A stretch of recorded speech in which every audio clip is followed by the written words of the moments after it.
যদি কখনো বিপদে পড়ে যায় আমি দুরূদ পড়ি, দুরূদ পড়া শেষ বিপদও শেষ, দুরূদ পড়া শেষ বিপদও শেষ।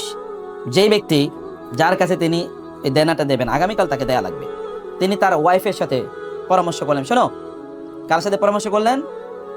ওই ব্যক্তি তার ওয়াইফের সাথে গিয়ে পরামর্শ করলেন যে করণীয় কি, কালকে তো টাকা দিতে হবে কিন্তু আমার কাছে তো টাকা নেই। আপনার ভালো করে শুনবেন প্লিজ, আমার কাছে তো টাকা নেই, দেওয়ার উপায় কি? তখন তার স্ত্রী বললেন যে চলো তো সারা রাত আজকে কেবল দুরূদ পড়ি। কি করবো সারা রাত? আজকে দুরূদ পড়বো। আল্লাহুম্মা সাল্লি আলা মুহাম্মাদ আল্লাহুম্মা বারিক আলা মুহাম্মাদ সাল্লাল্লাহু আলাইহি ওয়াসাল্লাম, এরকম আজকে সারা রাত দুরূদ পড়বো। তো তিনি দুরূদ পড়লেন, দুরূদ পড়তে পড়তে ঘুমিয়ে পড়েছেন, ক্লান্ত হয়ে কি ঘুমিয়ে পড়েছেন। ঘুমের মধ্যে তিনি স্বপ্নে দেখলেন যে কেউ একজন তাকে বলেছেন আগামীকাল সকালে তুমি নগর পিতা গভর্নরের কাছে যাবে, মেয়রের কাছে যাবে, গিয়ে মেয়রকে তুমি বলবে প্রতি রাতে সে আমার উপর 1000 বার দুরূদ পড়ে ঘুমানোর কথা। কিন্তু গত রাতে সে 1000 বার পড়ে নাই, মানে এই যে রাত যাচ্ছে এই রাতে সে 1000 বার পড়ে নাই, সে একটু কম পড়েছে। এই যে কম পড়লো এটার জন্য তার পেনাল্টি দিতে হবে, আর পেনাল্টি হলো সে যেন তোমাকে 1000 দিরহাম যেন তোমাকে গিফট দেয়। কত দেয়? 1000 দিরহাম গিফট দেয়। এটা স্বপ্নে তো তিনি স্বপ্নে দেখলেন, স্বপ্নে দেখে ঘুম থেকে জেগে উঠলেন, জেগে উঠে তার ওয়াইফকে বললেন যে এরকম স্বপ্নে দেখেছি, করণীয় কি? আমি গভর্নরের কাছে গিয়ে কথা বলবো? বলে যাও, তুমি যদি এরকম স্বপ্নে দেখেছো তুমি যাও। তিনি গভর্নরের দরজা তিনি গেলেন, ট্রু স্টোরি বলছি। এখন গভর্নরের দরজায় তিনি গেলেন, গিয়ে ওইখানে বললেন সিকিউরিটিকে যে আমি একটু গভর্নরের সাথে দেখা করবো। আপনি কে? বলে আমি তো পরিচয় দেওয়ার মতো কিছু নাই, কিন্তু আমি একটু ওনার সাথে দেখা করতে চাই। বলে আপনার নামটা বলেন, কি গভর্নরকে বলি? বলে নাম হলো এরকম। তো যাওয়ার পরে গভর্নরকে গিয়ে বললেন সিকিউরিটির লোকেরা যে স্যার এরকম একজন লোক, জনাব এরকম একজন লোক আপনার সাথে দেখা করতে এসেছেন। বলে নাম কি? বলে নাম এরকম। বলে তাড়াতাড়ি নিয়ে আসো, তাড়াতাড়ি নিয়ে আসো তাকে। তাকে তাড়াতাড়ি নিয়ে গেলে, এখন গার্ড অফ অনার দিয়ে তাকে নিয়ে গেছে, কারণ গভর্নর বলছে তাকে নিয়ে যাওয়ার জন্য, খুব সম্মানের সাথে নিয়ে গেছে। গভর্নর তারা দেখে ভাই বসেন বসেন বসেন। বলে কি এবার বলেন কি জন্য এসেছেন? বলে আমি তো কেমনে বলি আপনারে, গত রাতে এরকম এরকম একটা স্বপ্নে দেখেছি, আমার এরকম একটা প্রবলেম আছে, এরকম একটা স্বপ্নে দেখেছি। এই স্বপ্ন দেখার পর আমি ভাবলাম আপনার সাথে এই স্বপ্ন এর কথা আপনার সাথে বলা দরকার। বলে আপনি ঠিকই দেখেছেন, আমাকে গত রাতে রাসূল সাল্লাল্লাহু আলাইহি ওয়াসাল্লাম নির্দেশ দিয়েছেন আমি যেন আপনাকে 1000 সিলভার কয়েন, যেন 1000 রৌপ্য মুদ্রা যেন আপনাকে আমি দিয়ে দিই। এই আমি এটা রেডি করে রাখছি, আপনি নিয়ে যান এটা। এখন উনি এটা নিয়ে আসছেন, নিয়ে আসার পর ওই যে আজকে কিন্তু অনেকদিন পর্যন্ত টাকা দেওয়ার কথা, আজকে টাকা দেওয়ার কথা, এর মধ্যে তার বিরুদ্ধে কি হয়ে গেছে? মামলা হয়ে গেছে কাজীর কাছে। কাজী মানে হচ্ছে বিচারক, কাজী মানে যিনি বিয়ে পড়ান এরকম না, কাজী মানে কি বিচারক। আমাদের দেশে এখন তো বিয়ে পড়ায় যাদেরকে তাদেরকে বলে কাজী, কিন্তু আসলে কাজীর কাজ কি? বিচার করা, এদেরকে বলা হয় কাজী। আগের যুগে কাজী মানে হচ্ছে বিচারক, এবং কাদিউল কুদাত মানে হচ্ছে চিফ জাস্টিস।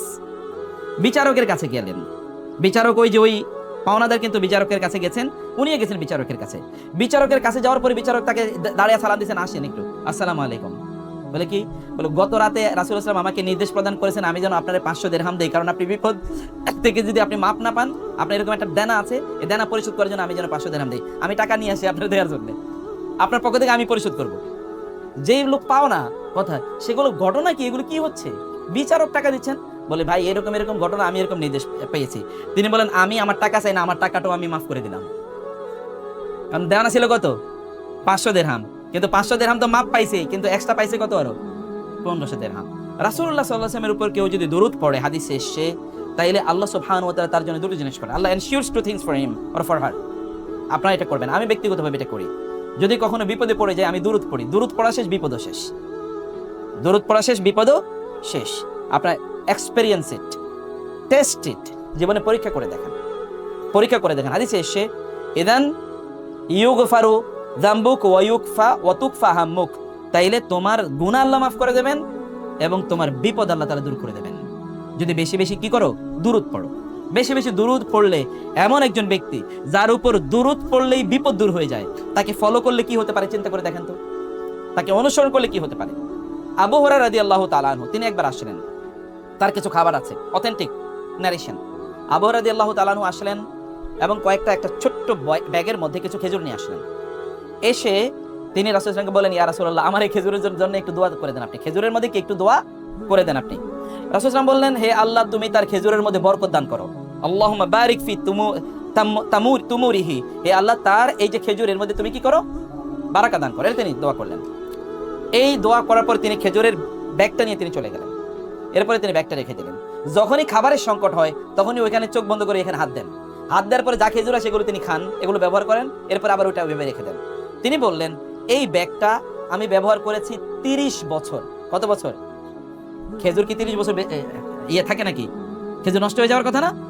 কিন্তু এখানে দোয়া করে দিয়েছে কি, ফু দিয়েছে কি রাসূলুল্লাহ সাল্লাল্লাহু আলাইহি ওয়াসাল্লাম। ফু দেওয়ার কারণে 30 বছর পর্যন্ত তিনি বললেন আমার যখনই বিপদ হতো তখনই আমি এখান থেকে খেজুর নিতাম এবং খেতাম বা অন্য জায়গায় বিলি করতাম, কোনোদিন এক ফোঁটা খেজুর এখান থেকে কমে নাই, শেষ হয় নাই। কিন্তু ওসমান রাদিয়াল্লাহু যে বছর মারা গেলেন, শাহাদাত বরণ করলেন, ওই বছর খেজুরের ব্যাগটা নিয়ে আমি বাইরে যাচ্ছিলাম, কিন্তু আমার ওট থেকে খেজুরের ব্যাগটা পড়ে গেছে। এই যে হারিয়ে গেলাম, আর হারিয়ে গেল, আর আমি এটাকে খুঁজে পাইনি।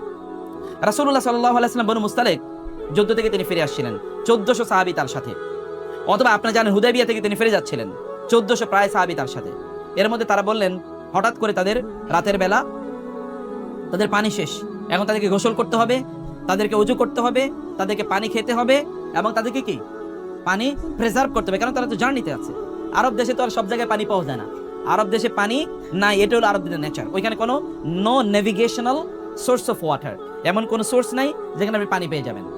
পানি আনতে হয় বহু দূর থেকে, হয়তোবা সেটা জেদ্দা থেকে নিতে হবে বা অন্য জায়গা থেকে নিতে হবে, এরকম ভাবে। অথবা গভীর কূপ আছে, এই কূপ থেকে বিভিন্ন জায়গায়, এটা খুব দূরে দূরে কিছু কূপ থাকে, কারণ সব জায়গায় এত বড় কূপ তৈরি করাও যায় না, অনেক গভীরে কূপ তৈরি করা লাগে। আর মরুভূমিতে, একটা পাথুরে মরুভূমি, কূপ তৈরি করা এত সহজ জিনিস। অতএব এখানে পানি হচ্ছে মোস্ট ভ্যালুয়েবল রিসোর্স আরবদের জন্য, মোস্ট ভ্যালুয়েবল। পানির জন্য তারা যুদ্ধ পর্যন্ত করে, এরকম একটা অবস্থা।